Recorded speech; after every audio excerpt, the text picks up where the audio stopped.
যুক্তরাষ্ট্রের একটি সি-130 বিমান ভূপাতিত করেছে ইরান। দেশটির ইস্পাহানের আকাশ বিমানটি আকাশ থেকে মাটিতে নামিয়ে আনে পুলিশের কমান্ডো ইউনিট ফারাস রেঞ্জার্স।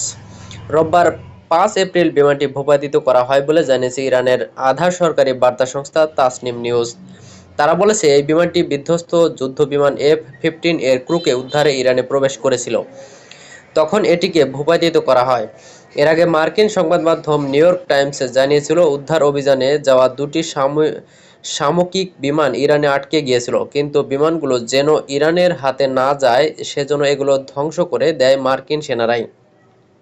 পরবর্তীতে আরও ৩টি বিমান নিয়ে যুদ্ধ বিমানের ক্রু ও উদ্ধারকারীদের উদ্ধার করে আনা হয়। ইরানের অপর বার্তা সংস্থা ফার্স নিউজ জানিয়েছে, ভূপাতিত বিমানটি সি-130 মডেলের। এটি রিফুয়েলিংয়ের কাজ করছিল।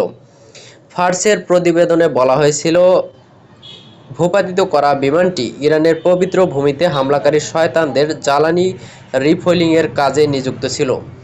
সূত্র তাসনিম নিউজ ও ফার্স নিউজ।